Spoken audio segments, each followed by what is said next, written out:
যতটুকু জেনেছি 11 তারিখ রওনা দেবেন ঢাকায় থেকে এবং 11 তারিখে এসে রাত্রে থাকবেন। রাত্রে যাপন করে সকালে আমাদের একটা গণদেওয়া ব্যবস্থা আছে, সেই গণদেওয়ায় থাকবেন। উপস্থিত থেকে এখান থেকে তিনি চলে যাবেন মহাস্থান হয়ে মহাত্তর হয়ে রওনা যাবেন।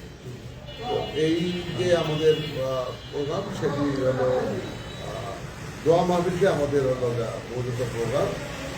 এইটা আমরা এখানে করব। আর নির্বাচন ব্যাপারটা সেটা তো আমাদের আন্তর্জাতিক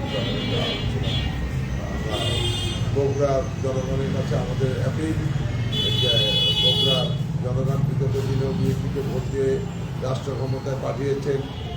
আমরা আশা করছি এবার যেহেতু সদর থেকে আমাদের পার্টির অ্যাক্টিং চেয়ারম্যান নির্বাচন করবেন, তাকে যেন বগুড়াবাসী আমরা সর্বোচ্চ ভোট দিয়ে তাকে নির্বাচিত করতে পারি। কারণ ইনশাআল্লাহ বিএনপি রাষ্ট্র ক্ষমতা আসছেন, আগামী দিনের প্রধানমন্ত্রী আমাদের নেতা বগুড়ার সরকার তারেক রহমানই হবে। এটা বগুড়াবাসীর জন্য অহংকারের গর্বের।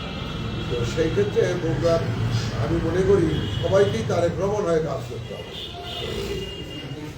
এই যে দীর্ঘদিন পরে উনি আসতেছে বগুড়ার মাটিতে এবং সারা বাংলাদেশে একটা মানে নেতাকর্মীর মধ্যে একটা আনন্দর জোয়ার হয়ে যাচ্ছে, সেক্ষেত্রে না এখন দেখেন একটি ব্যাপার, ঢাকায় আসছেন, সর্বপ্রথম বগুড়ায় আসছেন। এর থেকেই আপনাদের বুঝতে হবে বগুড়ার প্রতি, বগুড়ার মানুষের প্রতি তার কতটুকু অনুভূতি কাজ করছে। লন্ডনে ছিলেন, তারপর কিন্তু তার মন পড়েছিল বাংলাদেশে এবং বগুড়ার জন্য, মানুষের জন্য। তো আমাদের অনুভূতিটা তো আরো ভিন্ন, কারণ আমরা দীর্ঘদিন তার সাথে একসাথে চলাফেরা করেছি।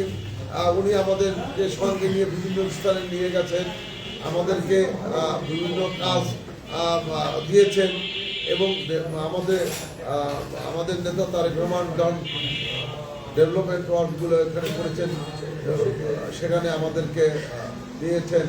তো এই যে দীর্ঘদিন তার সাথে আমরা মেশার যে সুযোগ পেয়েছি এবং মানুষের আমি দেখেছি যে কোনো মানুষ তার কাছ থেকে ফিরে যায়নি। সে যে কাজের জন্য এসেছে, অর্থনৈতিক বলেন, চাকরি বাকরি বলেন, কারো সাহায্য, বিয়ের সাথীর ব্যাপার বলেন, ঘর করে দিতে হবে, ছেলেকে লেখাপড়া করাতে পারছে না, তার ব্যবস্থা করে দেওয়া, এগুলো যতটুকু এসেছেন আমি দেখেছি কোনোদিনও কাউকে ফিরাননি। ওনার তিনি সাধ্যমতো চেষ্টা করেছেন সহযোগিতা করার জন্য।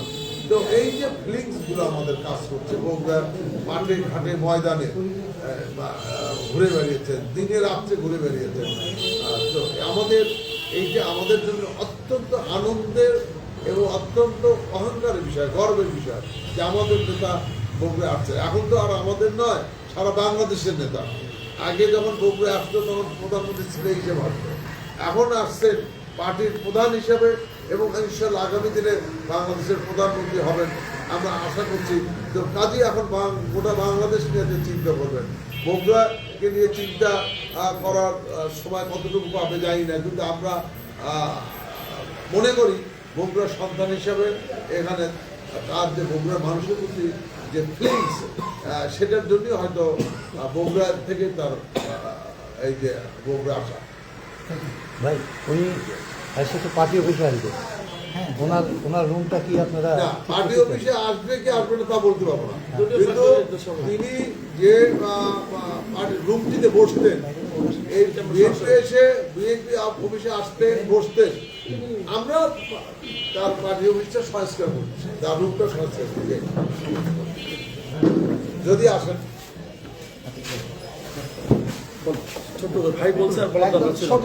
ভাই তো বলে দিল ওঠে, আপনি 30 থেকে 40 সেকেন্ডের মধ্যে আপনার অনুভূতি হতে উনি এই যে বগুড়ায় আসবে, আসার পরে পার্টি অফিসে, আপনাদের পার্টি অফিসে বলতে